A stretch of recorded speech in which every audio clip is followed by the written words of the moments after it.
Oke teman-teman, ketemu lagi dengan saya. Untuk kesempatan kali ini saya akan melanjutkan tutorial cek mobil bagian interior. Oke, langsung saja kita ke interiornya. Untuk bagian interior yang pertama kita cek dari sebelah sini aja ya. Langsung kita di depan ini ada tombol power window ya, kita cek bisa semua enggak. Depan kiri kanan, depan kiri kanan ya, belakang kanan kiri kita cek semua dengan kontak on, bisa semua enggak. Terus kita ke bagian jok, ini ada tuas dua, ini dicoba bisa semua enggak, normal semua enggak. Terus joknya ini tuas buat sandaran bisa enggak, tuas buat maju mundur, ini tuas buat maju mundur ini bisa enggak. Terus kemudian kita cek kondisi joknya udah kempes bolong-bolong apa enggak. Kalau yang bagus sih udah dikasih sarung jok ya, yang MBTEK, syukur-syukur. Kemudian kita cek kebersihannya seperti apa. Otomatis kalau orangnya apik, interiornya juga bersih teman-teman, baunya wangi. Kemudian kita ke bagian ini, nyalakan mesin. Untuk bagian mesin kita cek dengan speedometer ini ya teman-teman. Nah, ini ada indikator mesin, ini indikator oli. Ketika dinyalakan harusnya yang oli mati duluan baru mesin. Kemudian setelah mesin nyala, indikator mesin mati, enggak berkedip ya, itu tandanya sensor-sensor di mesin normal. Oke, kita akan coba nyalakan, oli mati dulu ya.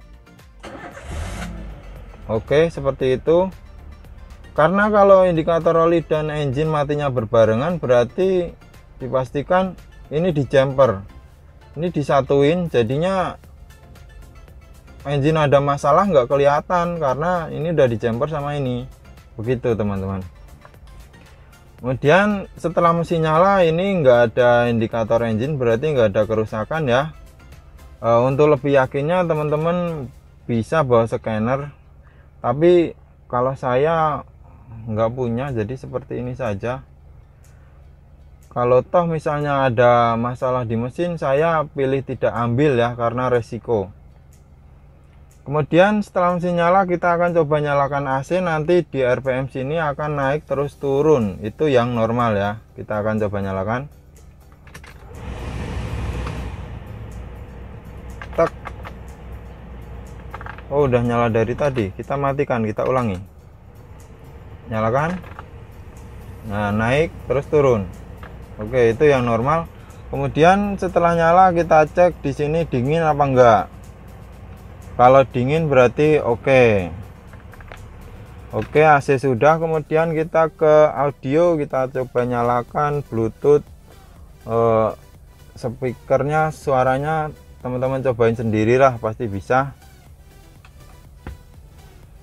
Kalau untuk audio ini paling enggak ya, speaker bawaan bunyi semua. Kalau yang lebih bagus sudah ada tambahan power di belakang, jadi suaranya bisa jeduk. Kemudian kita cek bagian ini, electric mirror udah, kalau yang udah ada electric mirror normal semua enggak. Kemudian tuas ini dicoba semua, rating, lampu kota, lampu utama, lampu jauh.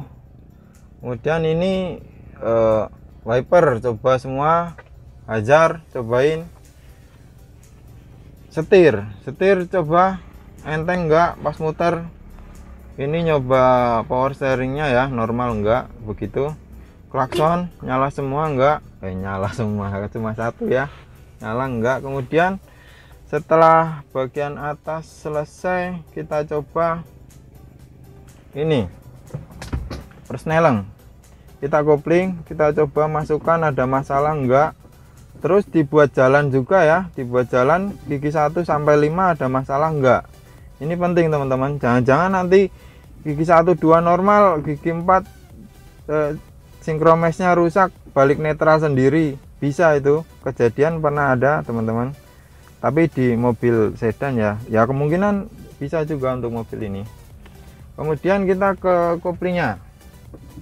Kopling yang baik adalah diinjak nggak keras, makanya dari awal tadi saya referensi teman buat minjem mobil yang normal. Nah, jadi injekannya seperti apa teman-teman bisa rasakan. Kalau enteng berarti normal, kalau berat berarti mau habis ya. Kalau berat berarti mau habis. Terus dicoba masukkan gigi 1. Ini masukkan gigi 1 ya, buat jalan dilepas gini agak tinggi. Jalan nggak? Kalau udah tinggi banget kok nggak jalan-jalan berarti koplingnya habis teman-teman. Seperti itu saja untuk kopling. Bisa juga gigi 2, gigi 3, kalau tenaganya hilang berarti habis koplingnya. Seperti itu untuk kopling. Kemudian kita cek juga kisi-kisi AC, biasanya pada rontok ya. Ya ini nggak mahal-mahal amat sih, tapi lebih baik kan yang normal ya. Oke, kemudian kita coba ke belakang. Ini bagian belakang teman-teman.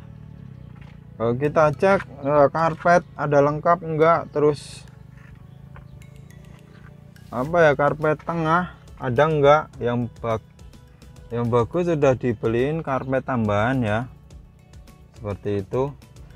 Kemudian dicek kebersihannya pada karat enggak. Oh iya, untuk karat bisa kita buka-buka bagian sini ya, dan sini tuh kelihatan kalau ada karat pernah banjir tapi enggak rapi bersihnya. Oke, saya rasa cukup untuk bagian interior ini ya. Oh iya, tadi lupa saya membahas speedometer putaran ya, saya akan tambahkan juga. Oke, kita ke speedometer.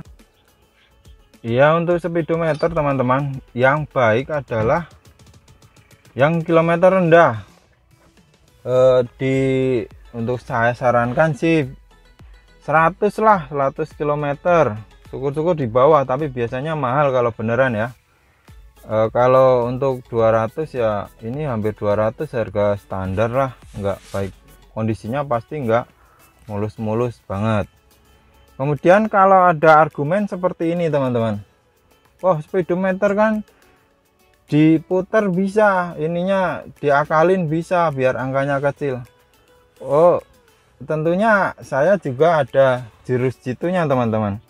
Jadi ada parameter-parameter untuk menentukan speedometer itu beneran apa enggak. Oke, akan saya bahas di sini. Ini lumayan penting teman-teman ya, karena kilometer rendah itu identik dengan mobil bagus dan pasti harganya lumayan. Oke, yang pertama adalah setir.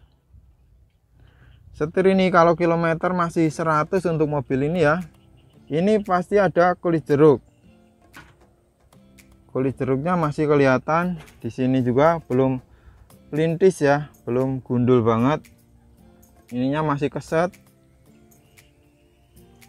untuk setir itu. Kemudian faktor penentu yang kedua adalah mungkin bisa juga setirnya diganti sama yang punya, tapi kan kalau misalnya setir baru banget, kulit jeruknya tebal banget kan mencurigakan, seperti itu teman-teman. Kemudian yang kedua ke sini pedal gas. Nah, pedal gas ini kalau udah kilometer jauh, pokoknya 200 itu pasti karatan gini teman-teman. Kalau kilometernya masih rendah, ini catnya hampir belum hilang semua. Yang ini juga, ini udah coak ini berarti pemakaian udah kilometer 200-an lah sesuai ini. Yang ini kalau kilometer 100 ini kemungkinan besar masih utuh semua ya, bisa juga diganti sih sama yang punya. Tapi kalau kilometernya itu kan misalnya putaran, dia akan menentukan bohong enggaknya. Kemudian ada faktor lain lagi. Oke, akan saya tunjukkan bagian pintu. Kalau ditutup Nah, kalau ditutup masih jelek itu berarti masih bagus teman-teman. Berarti misal kilometer 100 kalau ditutup geblek kencang kayak angkot berarti bohong itu kilometernya. Kemudian ke depan sini juga ada indikasi kalau kilometer diputar. Nah, bagian ini nggak bisa bohong. Ini kalau kilometer udah tinggi warnanya akan coklat menguning jelek. Kalau kilometer masih rendah dia akan agak putih ya. Dan kalau misalnya kilometer diputar tentunya si pedagang itu nggak bakalan sempat ganti ini pedal gas terus karet pintu, kemungkinan digantinya kecil semua teman-teman. Jadi bisa buat acuan ketika kita melihat kilometer itu benar apa enggaknya. Oke teman-teman, saya rasa cukup untuk pembahasan interior ya, karena videonya udah agak panjang. Saya sudahi di sini dulu. Nanti yang belum saya sebutkan akan saya tulis di deskripsi. Kalau ada pertanyaan silahkan tulis di kolom komentar.